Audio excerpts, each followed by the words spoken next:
Now, hi everyone, and welcome to the Collective Conspiracy Show. Thank you very much for joining. Tonight is going to be, in my opinion, a hot topic, probably controversial for a few people.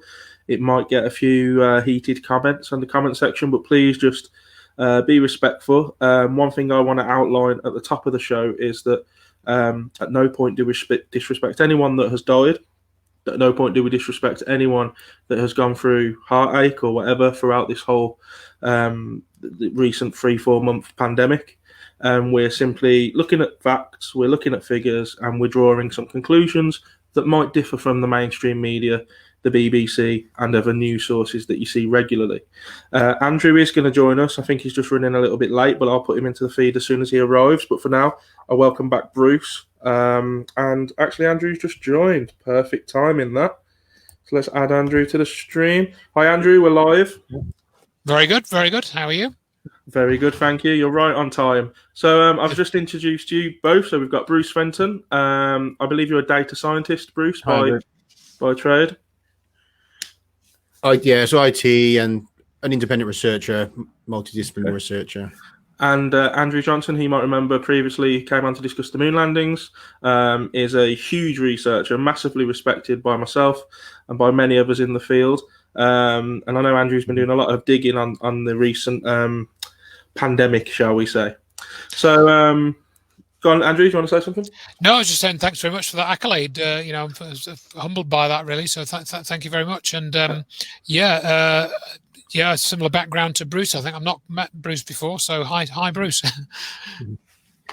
Nice to see you. And I think you've been around a year or two, because I remember many years back, I think I've seen you talking at an event, also on your YouTube. I think I've seen a couple of your videos as well. It's nice to connect with you here. Great, yeah.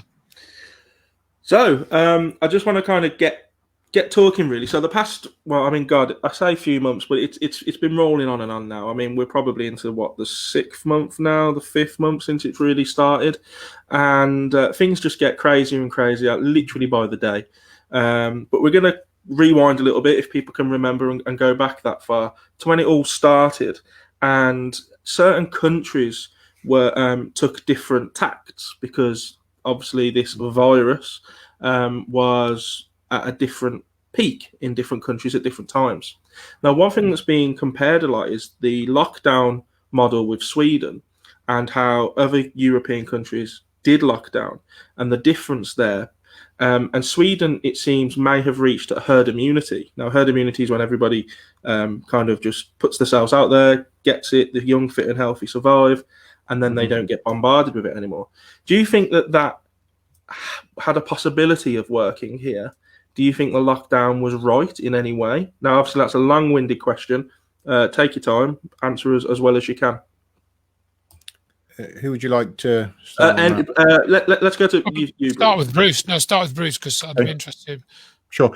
I would take the perspective that not only is, I would say Sweden's major cities and the UK's major cities essentially have herd immunity. Now, I would say that smaller towns and villages will acquire those over time, because logically the outbreaks hit the cities hardest and first, right? So there's a lot of spread. You've got the tube systems, the bus networks, people in close contact. So we've seen that sort of Stockholm obviously had the most of an outbreak, same as London did. We've seen that around Europe. But so if you go off to some small coastal village, in North Wales or something, it can look like there's an outbreak going on, because it'll take a while for the virus to reach there. But so we can't say there's a total herd immunity, but I think we are seeing the impact of herd immunity in major cities and some of the towns, and that we will gradually see that naturally continue in that way. Yeah, I mean, I've got sort of mixed feelings about some of these concepts, actually. I'll be honest, because I think, whenever you talk about things like herd immunity, well, you're talking about various measurements that are made to judge, the number of cases. But I think when Kieran and I last spoke, I can see some of the data that comes out, and it kind of sort of makes sense. But then again, when you learn about how that data is generated, and it's based, for example, on tests that are done for this. The number of cases in a given area is determined by this PCR test or an antibody test, maybe. But both of these have problems with how accurate they are. So, for example, this was reported early on, and we may have discussed this, Kieran, last time we spoke, so I don't want to cover old ground for too long, but the PCR test, which is used to determine whether somebody has got coronavirus, is allegedly has up to 80% false positive rate.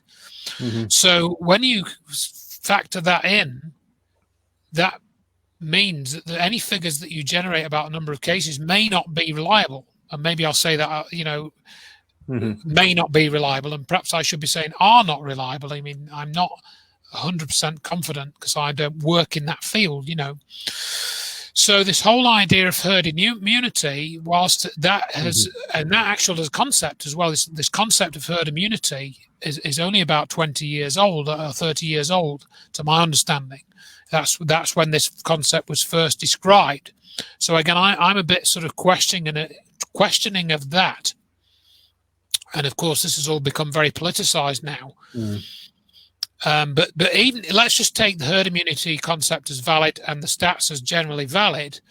I think if you take all of that as valid and acceptable, but then you look at their own stats and you look at, for example, the number of people that are supposed to have died of this virus in the so many heads per 100,000 or million people or something. I think if I'm correct, I mean, Bruce might be able to correct me if I'm wrong, but it's about the same in Sweden as it is here. In other words, from what I've read and taking these stats, the lockdown hasn't really made any difference. And some people argue that it's actually made things worse because, again, if you go with this herd immunity concept, people that have been more locked down have been blocked from that. Or maybe it's not actually herd immunity. Maybe it's actually because they've been locked up inside and they've got less sunlight, they've got a lower vitamin D, so they've just got more sick generally, not necessarily from COVID or whatever, but they've just ended up in a worse state. They've been tested because they've got sick, the test has failed, come up positive, given an incorrect result, and then they've been counted. So I question that whole basis, really, but I don't think there's really take all that lockdown. I don't think anyone can argue scientifically that lockdown has really made any difference to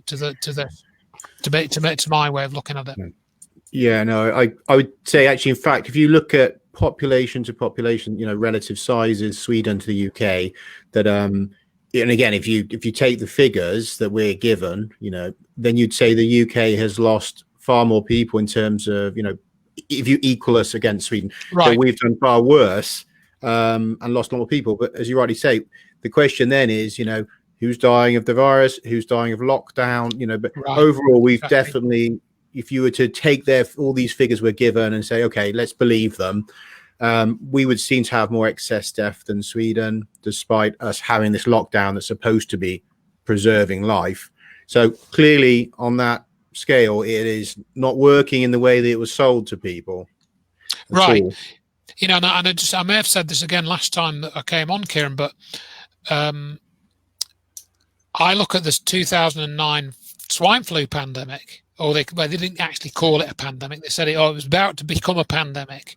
And I distinctly remember back then, because my kids have finished school now, and my kids are 20 and 22 now, but they were at school, and we got word back from the school that they were thinking of closing the school because they were going to declare a pandemic, or they expected that to come under, various things were going to happen or something. And I thought I was just told bollocks, Yeah. And that's when I was investigating that at that time. And then when all this started happening, I went back and looked at the figures for the swine flu. And there actually less people died in 2009 than in 2008 and 2010. There was no pandemic. So in other words, all the measurements that they were using to claim all this panic and scare was all wrong. And the historical figures now show that. And I think we've already seen now, because we've had so many more people like Bruce, like other people looking at these figures, I think we can see these anomalies already. And of course, I think nearly all countries have changed the way that they report the deaths. Certainly, there was a declaration on the 31st of March on the Office of National Statistics website, and I've got it in the report that I did because somebody sort of highlighted that and sent it to me. They've changed the way that they counted the deaths, and even Hancock came out and said it a couple of weeks ago, didn't he? Oh, we might have miscounted the deaths. Yeah. So, what do we do? Where do we go with these figures? What do we do with them? It's a bit like saying, oh, well, I've got all these sparrows in my garden. I've counted them one day, and then the next door's neighbour put some bread out the next day, and they all went into his garden. But how are you going to?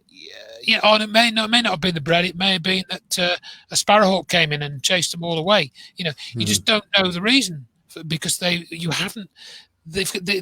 adjusted the figures. They've said that the way they counted the figures has changed.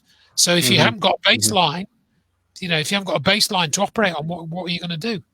With these figures. Yeah, and then what we did was we moved from lockdown, and then the next phase was testing. They wanted to start testing people to see who had this test, and I hear today that they're ramping up more and more testing. But what's important to stress, and I know you'll both have opinions on this, is these tests, as you've already mentioned, Andrew, are proven to have a 60 to 80% false positive. This is a test that was tested in Tanzania on a pawpaw fruit and a goat and came back positive. This is a test that tests for the coronavirus, which is a much wider family, including the common cold, including the flu, including SARS. All of these can come back positive on this test that they have, not just specifically COVID-19.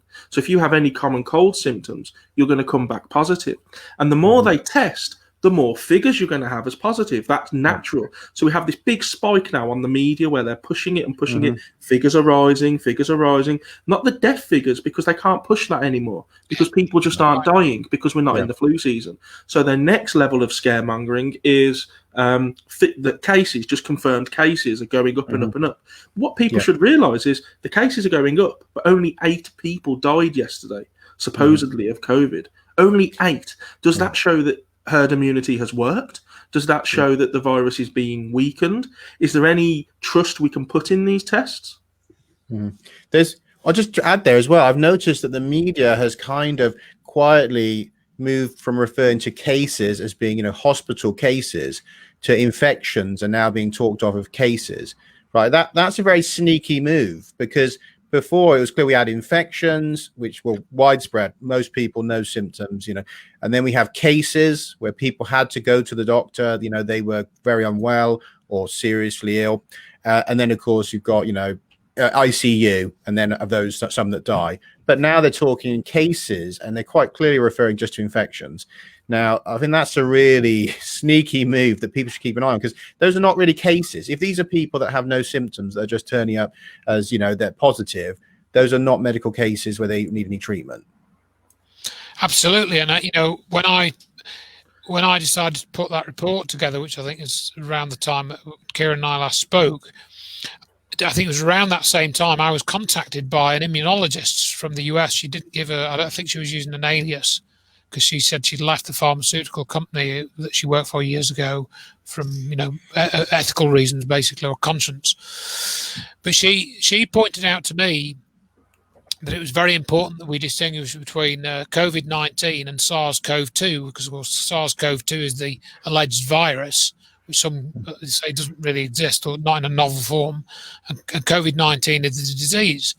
And I'd made the same mistake as a lot of other people in my report by conflating the two. But the other thing that she pointed out was this is what they did with AIDS, and that they conflated HIV positive with the disease known as AIDS, when there's been no evidence that HIV causes AIDS. So in other words, they could go round, and they did this in the 1980s, and I remember this happening. And that was one of the few times they did a national leafleting campaign in the 1980s with AIDS. And so you could get this test, HIV test, and then if you were positive, everyone had to avoid you, because you could, if you exchanged bodily fluids with somebody, as the expression at the time said, you could kill them. They could get this disease and they could die. And that's essentially what they've now done that's how they're trying to get everyone to wear masks, because they're saying that if you have this positive test, you are a danger to other people, or you are a potential danger. But the potential word kind of gets missed. And so anybody that has this positive test now could have their lives ruined by it potentially, just on this faulty test.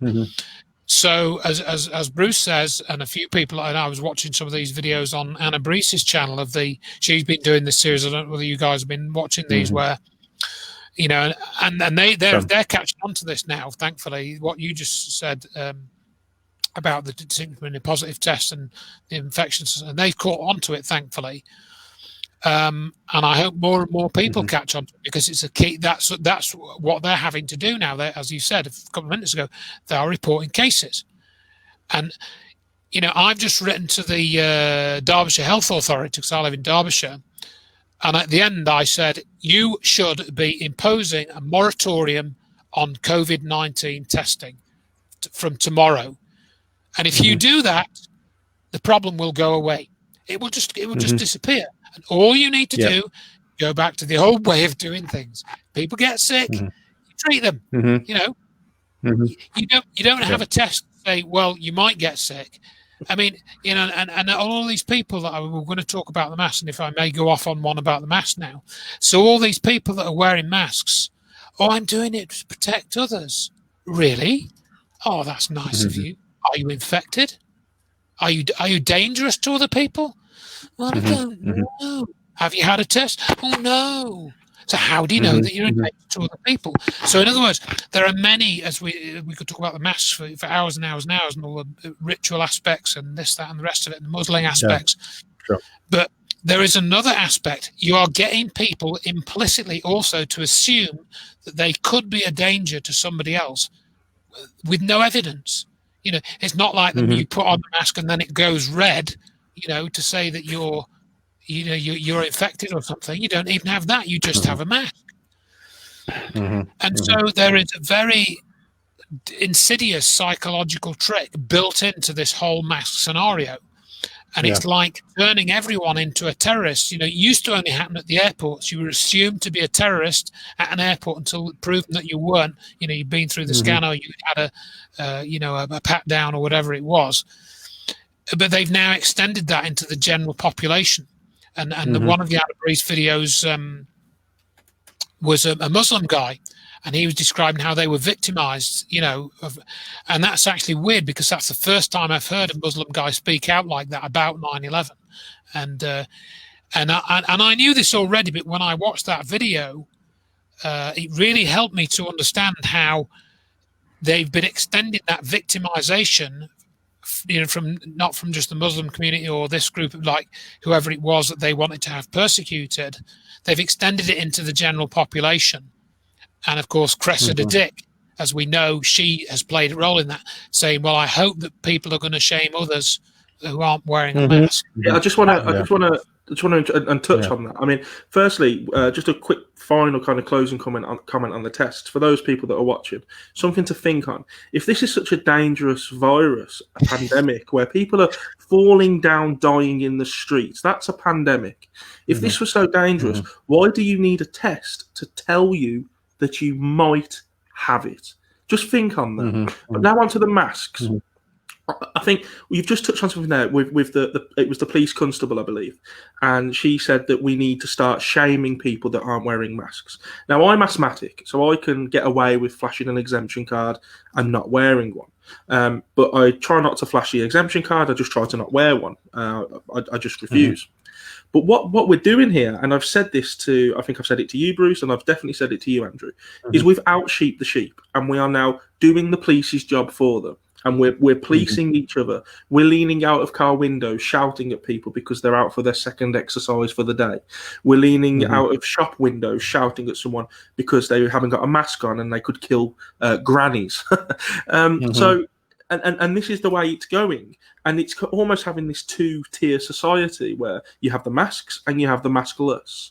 And for a police constable to come out and say those wearing masks should shame those that aren't is such an irresponsible thing to say. Not only just because it's just a stupid thing to say, but also because of all the invisible disabilities that some people suffer from. Yeah. That lady not wearing a mask could be a rape victim.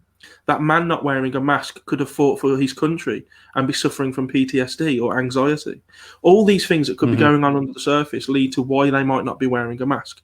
And it's disgusting for someone in such a position, and it really shows what these people are thinking in these positions of power, to say such a thing. Now, do you think that the mask wearing is part of a divisive culture? Do you think saying that people from black and Asian ethnic minority groups have a higher case of catching it? Do you think all of these tactics are division tactics to keep us going at each other while they continue to manipulate us from above? Do you think that's possible? Absolutely, yeah. I mean, if I just may share a screen here, I did post this on Facebook, but just look at this. I mean, if that doesn't prove what you were just saying, what does? This is let me just not in the UK. Up. Don't know if you can, yeah. Oh, hang on. I think I just did it and then removed it. Again, I'll do there it we go. now. Yeah, that's it. Yeah. Yeah. So that's not UK, but it could be. This is Edmonton Police.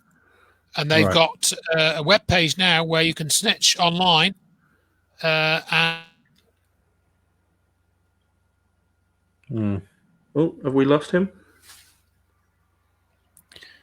I think Yes. we've lost him. Well, okay. That's a shame. Just something to throw in there while we've lost Andrew is SJ Smith saying, I work in care and we have been told that we're not allowed to wear masks at all. Now, that's interesting. SJ Smith, if you could just elaborate on that and maybe tell us why they're saying that you're not allowed to wear masks. Is there a reason for that? 'Cause that's an interesting comment. What do you make of that, Bruce? Yeah, that's strange. I don't see why that would be the case. That why they would be doing that. I mean, other than sabotaging kind of the health of people that need, may actually need to have some additional protection. I mean, again, that goes off into the whole argument of to what degree masks are effective and all the rest of it, especially when we're worn by people that are not used to wearing them, etc. But I assume if you're trained and you have the effective medical mask in the care situation, that there is, benefit to using them. So that's, obviously kind of very counterintuitive. Yeah, I mean, do you have any opinions on masks? I know Andrew's very, very vocal on being against. Yeah, I mean, certainly, I think that, look, if someone says, we would like to wear them, it's not mandated, that's fine. And that's essentially what was going on before. And you could see the uptake was very small. I mean, across the UK and across Wales and England, it was very low. I think perhaps up to 5% of people, depending on where you were.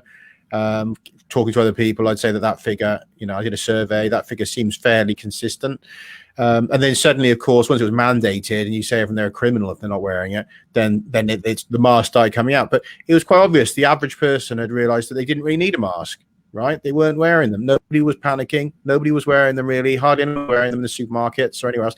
Throughout the whole of the epidemic, people were not really wearing them in the supermarkets, very few people. So what's going on there? That at the end, long after the epidemic we've been told an epidemic is over, and people may have missed that update, but that was over a month ago that we left the epidemic status, that we are then told that we must wear masks in supermarkets. I mean, it's bonkers, because clearly if it was spreading in supermarkets, then that's already happened. We've all been shopping throughout the whole epidemic. So why now? That's my opinion. It's just absurd. It's just absurd. Whether they work or not is no longer the point. It's just an absurd moment to pick to say they must be mandated. Yeah, I think for me, I think you're absolutely spot on. To say it 5 months into the pandemic is silly. Once it's all but disappeared. If it was ever there to start with the inflated figures, which we'll touch on in a minute. But I think to kind of bring it in now and bring it in so haphazardly, so I guess half-assed. I mean, by me. That's exactly right. I have a Tesco Express right next door to my local pub, and I can go into the pub, buy a pint, and drink it without a mask. But to go into Tesco and buy a bottle of pop to drink, I've got to wear a mask. And I think that a lot of people, I think, bit by bit, as each legislation has been imposed, as we've gone from lockdown to you can't exercise to furlough to local lockdown, now to masks, I think people are waking up bit by bit. I think each stage is making a small portion of people kind of sit up and go, something's not right with this. And I think the mask is the latest stage to kind of be kicking into people's heads now. And I think if people keep obeying it and just keep going along with it, you've got to question how far will these people go before they do stand up and think something's not right. Well, I mean, look, if you follow the logic of it, I mean, if it's that you need to have goggles, you need to have a mask, you should be wearing gloves. I mean, at one point they were saying women should have hairnets. I mean, the logical extension of that is, what outfit do you need to protect you from a virus? Well, you need a full biosuit. I mean, that's what you need. I mean, if you're going to go with the absolute, what do I need to protect myself from a virus? Look what the experts wear when they go into the labs to sample viruses. They wear the biosuits. So, yeah, of course, your mask's not enough. Of course, your gloves won't be enough. In the end, you've got the biosuit, you know, or you have to have this anti-vax, you know, you have to have the vaccine, because that's it. They can always say this isn't effective what you're wearing. You can always go further until they have you in those hazard suits, right? And who's going to wear those? Nobody. So there's always that thing that it's not going to be 100%. So you're going to need to have the injection, right? So it's obviously they can just keep doing that. So yeah, and you could say you have now, right, saying, oh, you're evil because you don't wear a mask or something. Okay, throw it back to them. You're killing my grandma because you're not wearing a biosuit. So why aren't you wearing one? Go and order one now on eBay, stick it on, go up the pub in your biosuit then. Otherwise you're killing my grandma, right? I mean, how absurd do they want to go with it? Because we can play it back at them if they want to go down that road saying that we're doing it. Well, so are you, because what you're wearing is insufficient. Yeah, and welcome back, Andrew. Glad to have you back. Bruce just touched on something there, which I know you'll have an opinion on. He mentioned how the masks aren't good enough, but it's not just masks. A bandana can pass. A knitted scarf can pass. If these face coverings, a knitted scarf, you know, and if that can pass as a face covering for protection, do they think we're stupid? Is there more to it? Of course, yeah, absolutely, and I agree with everything that Bruce said. You know, it's not if you just think for 5 minutes about everything we've said and more. The only sensible conclusion you can come to is that this is not about public health. It's about compliance. And as many have pointed out, the mask is a distantly visible indication of whether you're compliant or not to suggestion. You know, so in essence, you know, people could say, oh, well, they can track you with these facial recognition systems. Well, let's just say, you know, let's take any busy city.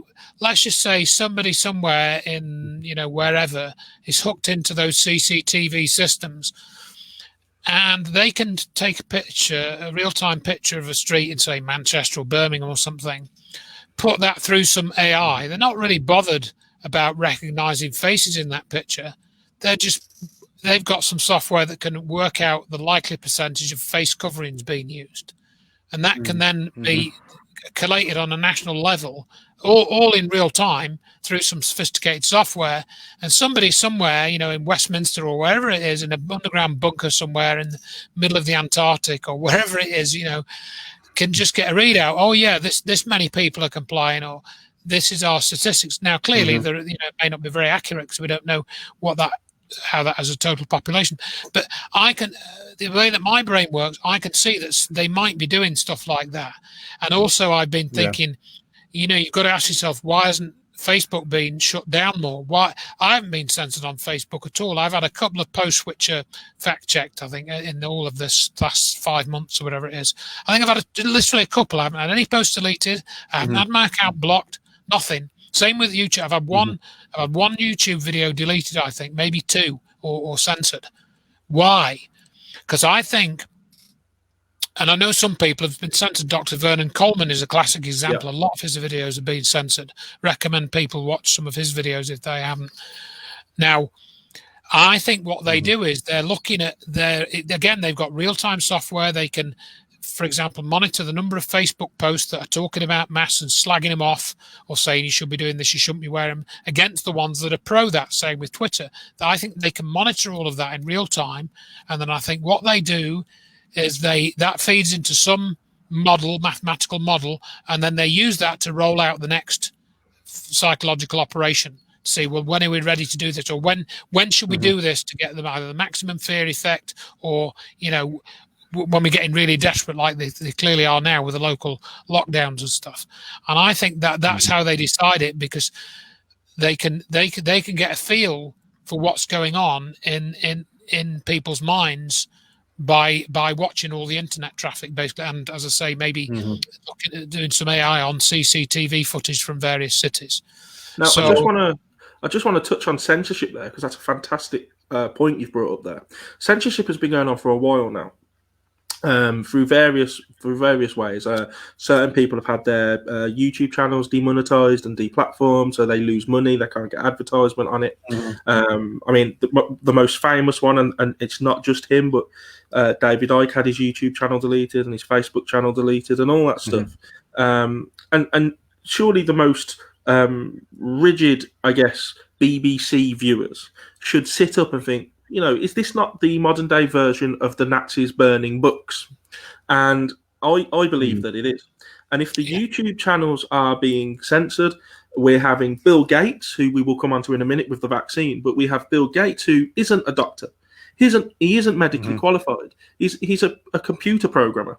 And he is allowed to go onto any mainstream news. He's allowed to be interviewed by Mark Zuckerberg on Facebook to talk about vaccines, yet qualified doctors with years and decades of experience, epidemiologists, who this is their very field of expertise, are being censored for not talking alongside the main narrative. Now, Bruce, what do you think of that? Yeah, I mean, this is an astonishing time where, who would have thought that we would live to see doctors and, biologists seen as conspiracy theorists alongside us. I mean, the people that have been looking into all these things for years. It's astonishing to see them losing their YouTube channels and their platforms as fast as David Icke or people that have, accused the royal family of being lizards. I mean, it's amazing to see, isn't it, that these people now, that they once were the most respected, the family doctor and the biologist looking into, viruses, that they are now censored alongside us. I mean, that's got to make the public think, what the hell is going on here? That we're all in the same boat with these people now. I mean, that in itself is an astonishing thing to see. And if people don't wake up with that, well, what are they waiting for? How many are in that boat of censorship before you start thinking, there's a bloody, agenda here, where the most respected society are in the conspiracy boat with us now? It's crazy. Absolutely. Yeah, I agree. And one of the things, because I've been sort of tracking this since day one, really. And I think it was after I set up this website, because I've got two websites, really. Well, arguably four, but cvpandemicinvestigation.com is where I've put all this COVID stuff on there. And I wanted to split that out from all the other stuff, like the moon landing stuff we mentioned, or alien stuff and all that stuff, And I deliberately did that because of this conspiracy theory sort of label and all that crap. But what's interesting, though, talking about the censorship, as Bruce just said right there, but if I now go back through that, the postings, because I've been making postings, I think now for about 3 months or something, I forget. But I was just clicking on some of the older postings, and it brings, it's a WordPress site, so it brings up the YouTubes like in an embed. It's clever enough to do that sort of automatically, more or less. And along with the explanation. But if I go back, I can see that they're all just got the blank, the YouTube blank, deletion on a load of them. There's a load of them now that have gone, and some of these are gone within like 24 hours. But the speed of it, and as you say, there was another one the other day about the hydroxychloroquine, and we had this convention of doctors, a summit of doctors in U.S. Supreme Court in front of there, which I guess is in Washington, D.C. And there was this Dr. Emmanuel, I should remember her second name, she was African American. Yep. And she was saying, hydroxychloroquine, I've treated 300 patients. Just use that. We don't need any of this stuff. Stop the testing, hydroxychloroquine, done, end of. Whole thing, finished. Next day, the Daily Mail has a massive hit piece on her, saying that she preaches these sermons where she talks about alien beings and alien DNA. Yeah, accused of being a witch doctor. Exactly. So let's just say then, So she talks about aliens. That actually affects the effectiveness of the 65-year-old drug, does it, Daily Mail? Really? So the fact that somebody talks about aliens changes the way that this drug works. Why don't you talk about that? Why don't you talk about the effectiveness of the drug based on scientific evidence rather than one doctor who prescribed it and certain words that come out of her mouth which are nothing to do with the drug, and how its effectiveness.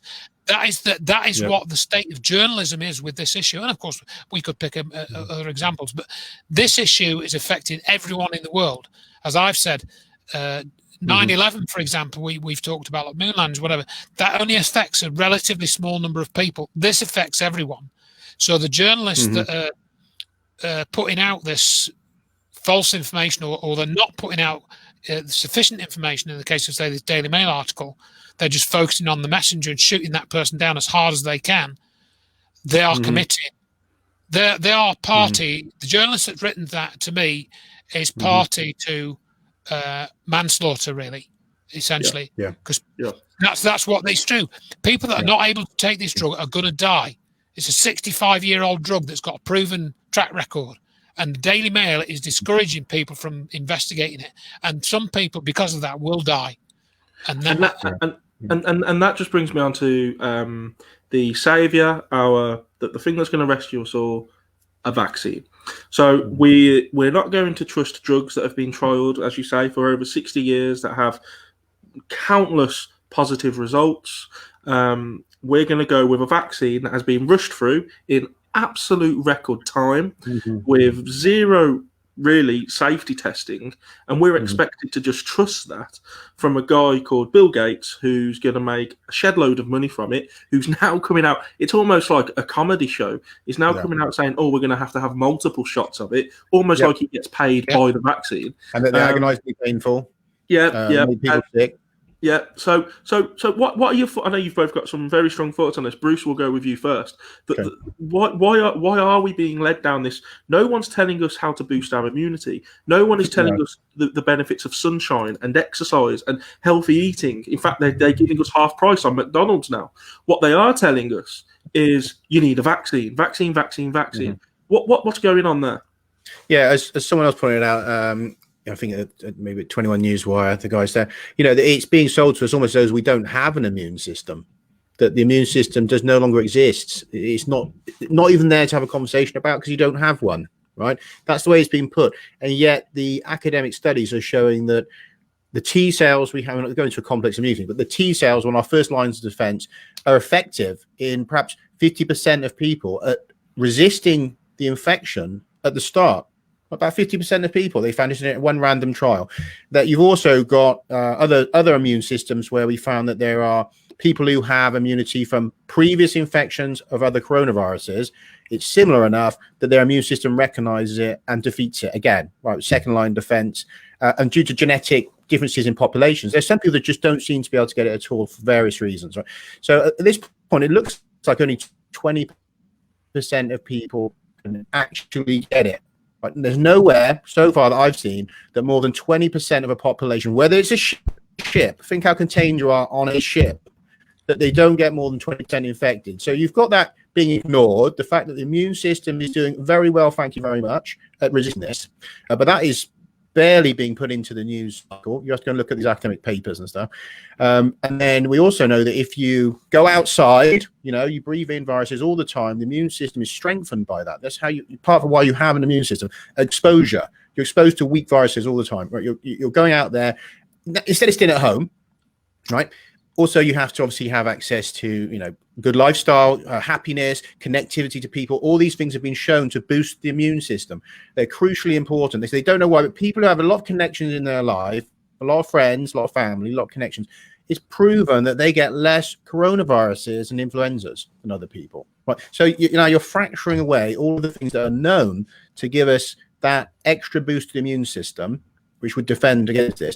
And we're told that, forget all that. There's no immune system in this equation anymore. There's 100% vulnerability. We're all going to get it. Probably most of us are going to die unless we get this vaccine. So it's absurdly different to the science.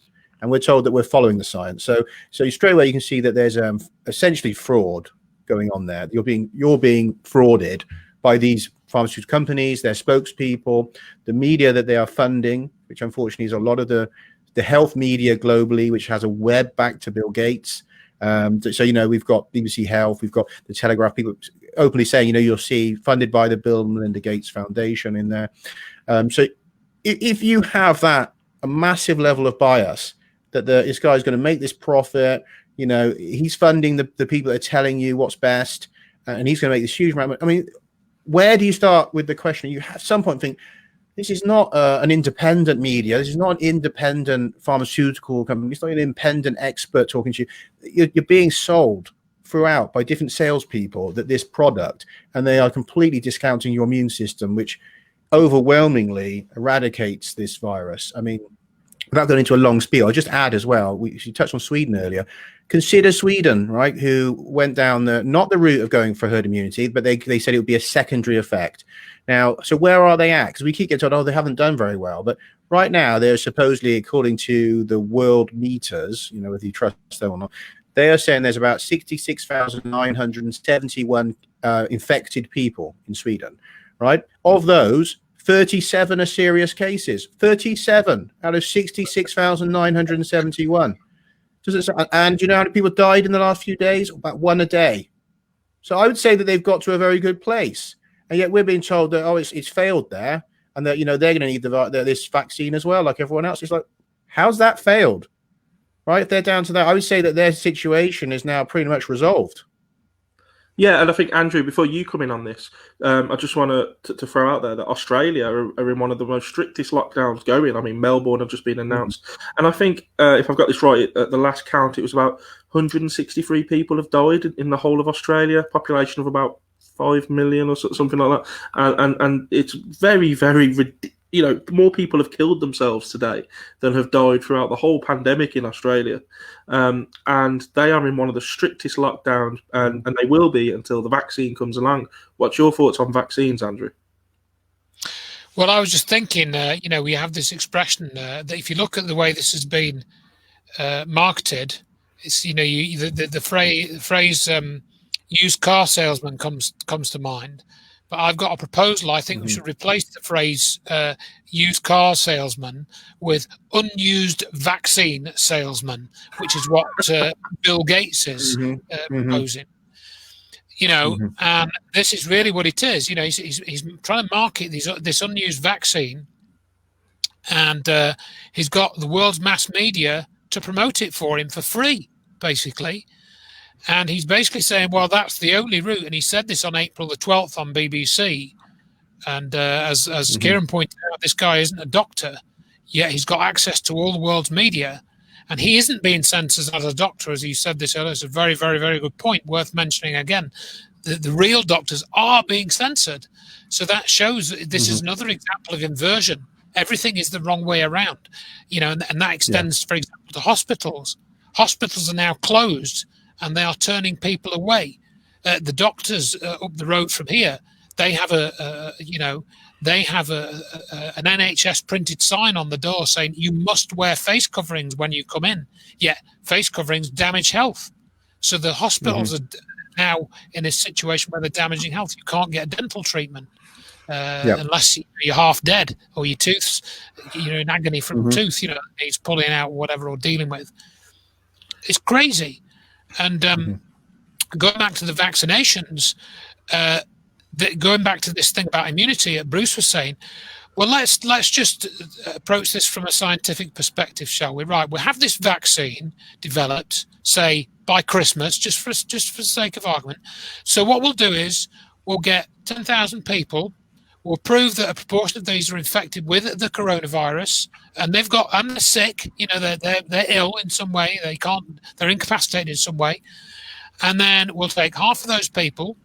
We'll give them multivitamins, vitamin C, vitamin D, whatever. We'll make sure they go out and get half an hour's sunshine or daylight every day or something.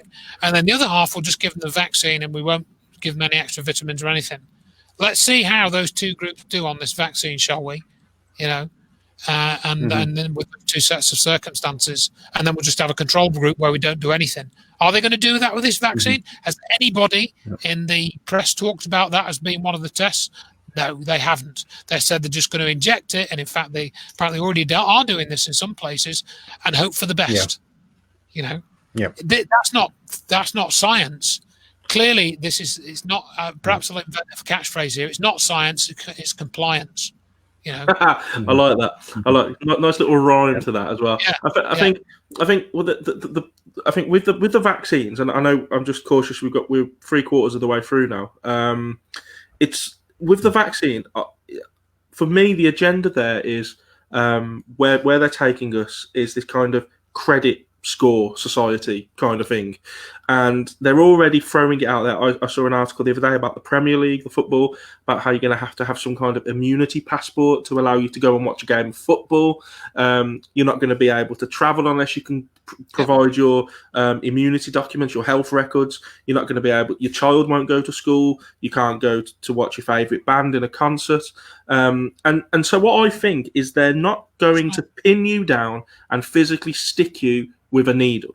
What they're going to do is make your life damn unlivable if you don't have this vaccine.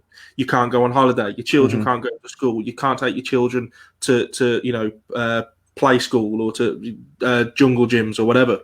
Until you get the vaccine, until you can prove that you've got it. Now, is that not the equivalent of Nazi Germany? Show us your book. Show us your papers, where you'll start. Other people said it's, funnily enough, this is a medical thing, isn't it? This is a medical issue that we've got to deal with. Well, actually, when you look at the 17 goals of sustainability, sustainable development goals in this Agenda 21 and Agenda 2030 document, there's this funny parallel with a lot of these, about having to meet all these rules and whatnot. And this that you described it right there, Kieran. This is about tracking you. We've got track and trace.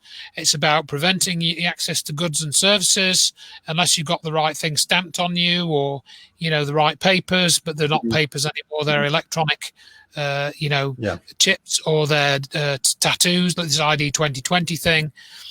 And the information is all there, and they've actually spoken about it openly. And Bill Gates has spoken about ID 2020 publicly. It's not a secret.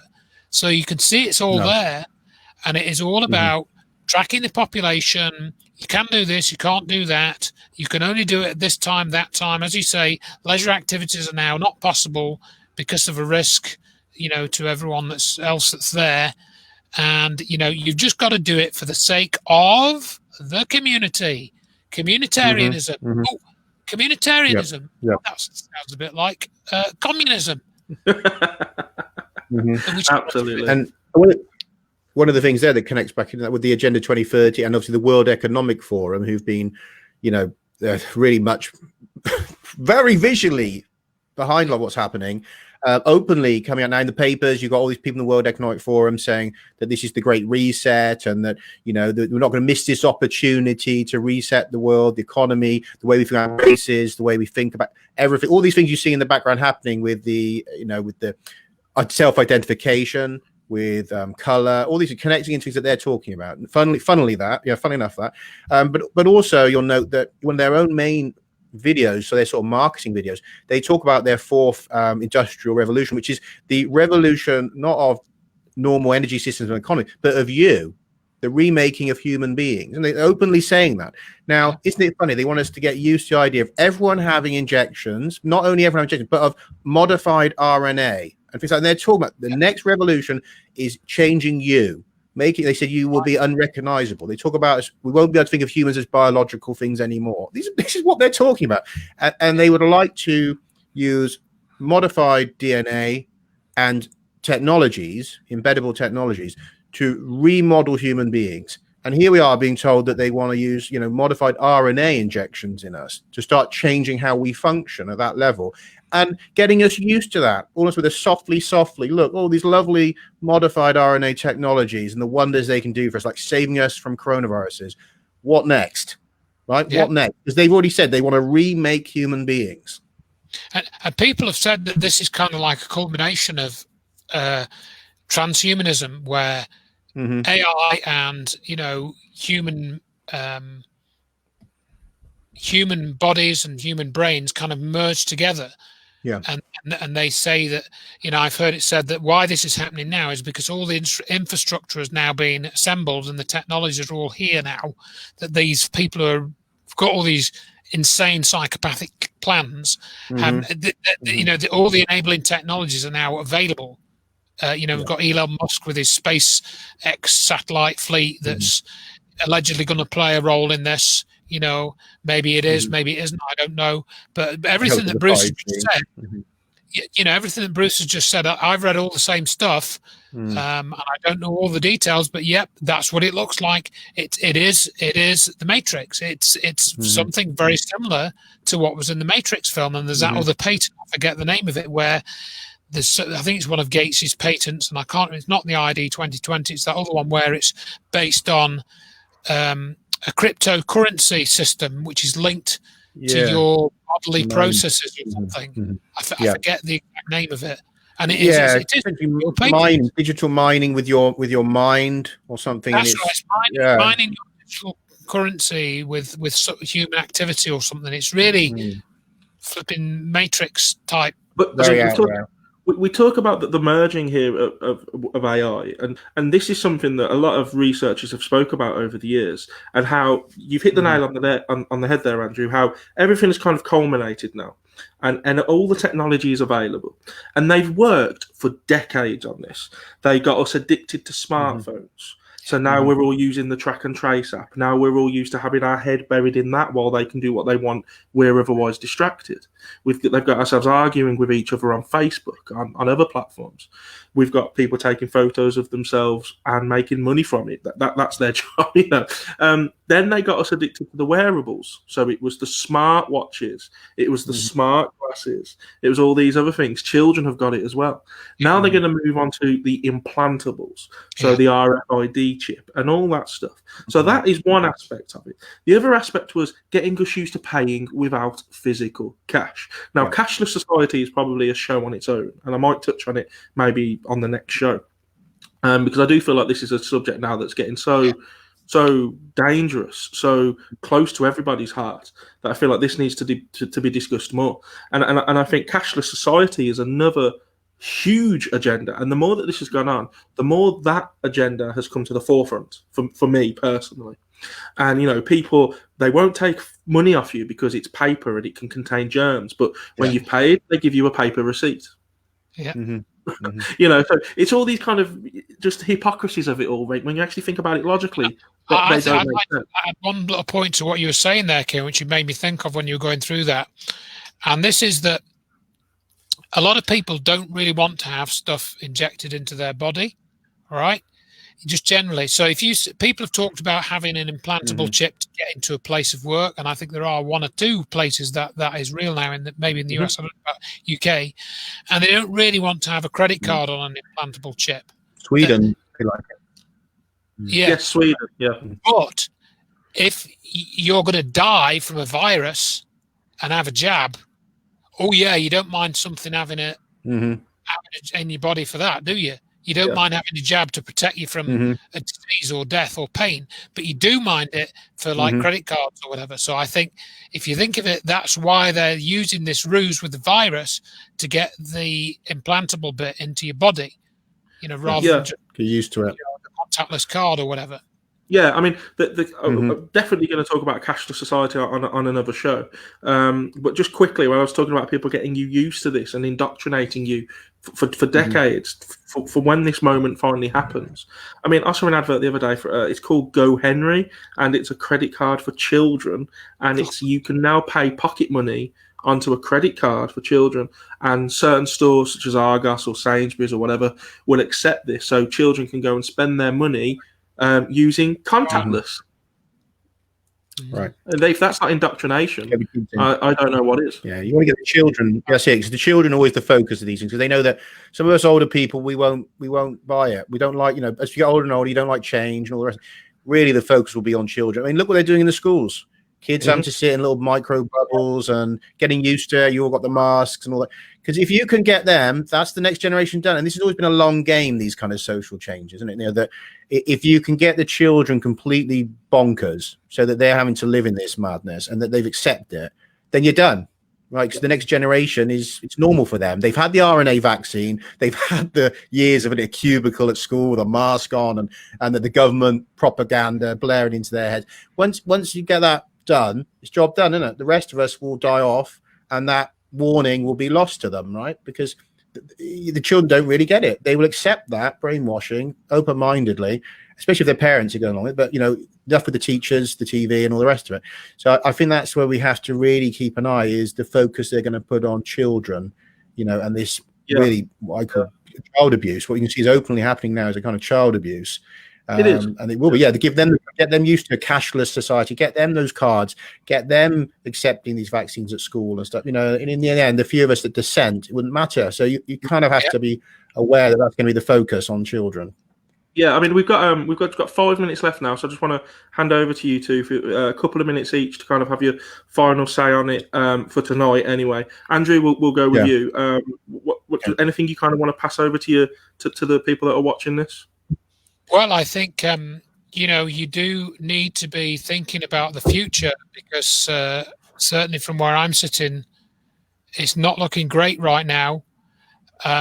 Whilst it seems that there are people who are starting to pay more attention, it's still not enough. And I've been thinking in the last couple of days, perhaps we should be thinking about living without a government. How can we get, in other words, how can we peacefully move to a situation without Boris Johnson in charge and the other power structures? They all need to go. You know, I've said for a while, BBC has to go, all of it, or certainly all the news reporting side, maybe the entertainment side too, so much predictive programming. All that's got to go now. It's not functioning for us. It's funded by too many special interests, or too much of it special interest funding. Same with the government. They're not so. Now the NHS has now actually been turned into something which isn't serving our needs at all, except maybe emergency needs. But the general needs now, if you can forget it, you know. So that's all got to go. As if you've been saying, Kieran, the monetary system, it's got to go. It can't function like it is for in an honest way. It's too corrupted. It's too far gone in terms of what it should be doing to help people. You know, we've got to. They're kind of right. We've got to have a great reset, but not their reset, because see where they want their reset to be. They've already told us what they want their reset to be, and we can see that's just a nightmare scenario. It is, all the dystopian things.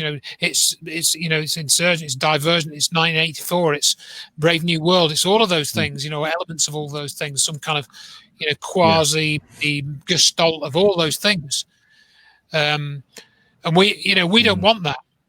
And what I've tried to do, going away from this core issue a little bit, is I've tried to expose the information about free energy. I know that the people that are running all of this have the technology to give us free energy. No global warming, none of that rubbish. We can travel across the solar system in a flash with the technology that they've got. But to get access to that, we need a spiritual revolution within ourselves as well. We need to be able to act responsibly as sovereign people. And that's a big problem. So even if we could get rid of all the politicians, all of the media, all of that lot, and just have everyone like they are now, how would they manage in their own lives? How would they manage their own thoughts and their own freedoms? Could they do it? Could they act responsibly and to everyone else? So we've got to think about those things as well, and how communities are rebuilt in a way that means that it's sovereign individuals respecting one another. How do we do that? Can that be done? Okay. So and Bruce, final word from yourself. Yeah, I mean, to follow on a bit there, I do think we need to be able to find ways to move away from that fear that we need the government or that we need those power people, and to whether that's forming community networks. Certainly on some scale, the people that know that this is going where it's going and how serious it is, they need to, if they're not already, be forming those networks across the country with other people that are aware, so that if it gets really bad, you can cut off from where society's going. But I mean, we would hope to, before that, of course, to encourage the community at wide to understand you don't need these people. That even from a very logical point of view, we worry, what we do out the politicians. Well, most of what happens in our country is done by the people working in various offices and bureaucrats. Not the politicians. Right? You suddenly, if you lose all these MPs, it's not the collapse of civilization. They're not the ones actually making the power stations work or the food grid work. They're not, right? So there shouldn't be that fear that what would we do without them? Trust me, it's not them that's doing that work, right? We don't need them. Also, in terms of this, I mean, the vaccine and stuff. I mean, one of the things I'd call people to look into. I mean, just to consider, look with these technologies like the CRISPR gene drive technologies and stuff, which I think are potentially some of the most frightening technologies. Also, the most wondrous, for curing diseases potentially. There's some of the most frightening technologies that you can use to completely eradicate human beings with a few changes propagated into the genome. And then you look and see who are the chief funders at the moment. You've got DARPA and the Gates Foundation, right? That's the two of the biggest funders for a technology where you can modify the genome in such a way that if you reproduce, you will pass on traits such as, it could be a disease trait, it could be infertility, and these are people talking about depopulation, right? That they can ensure the total eradication of either certain populations or the entire human race. Now, are we just going to allow DARPA and the Gates Foundation and stuff to push that on us while they're talking about putting modified RNA in us and stuff? I mean, at what point do you click and say there's something very, very dangerous happening here it's so serious that you can't just sit back and think, I think it'll be all right. I don't want to put my head up. Because Christ, I mean, if it goes all the way where some of these maniacs wanted to go, there's no "I told you so." That's the sad thing. It won't be that we're all sitting here saying "I told you," because it'd be so bad. There's be no one to say that to. It'll be so bad. So now's the time you've got to look at things. Look at it. Very, very well said from both of you. I mean, I just kind of want to end a little bit more on a high, if you don't mind. Really, for those people that are watching, I would assume the people that have tuned into this will be along the same line of thinking that we are. But if you can share this video or any information that I will post in the comments from my two guests tonight, if you can share that with anyone that is kind of on the fence about all this, please do, because I think that's what it is. The spiritual awakening that Andrew spoke of is spiritual, but it's also physical, and it's us standing up, and it's us kind of saying, no, I'm not going to wear a mask. No, I'm not going to do this. No, I'm not going to do that. And it's standing up to this, I guess, tyranny, and that's what it is. It is tyranny, and we need to stand up to this, and we need to just say no, because we are the many and they are the few. And obviously, I think the more this goes on, the more people are waking up, and that's why they progress it faster. They bring in stricter measures at a quicker pace, but we need to just react faster. So for those that are watching, thank you for tuning in. Bruce, thank you very much for coming on. Andrew, a pleasure as always. One very quick thing I'd say, because you say happy note. One happy note people should take away is virtually no one's dying of this now in Europe. Yeah, I think very good point. Yeah, very good point. Very, very good point. I think, again, thinking out loud, we'll have part 2 on this next time in a couple of weeks. God knows what would have happened between now and then.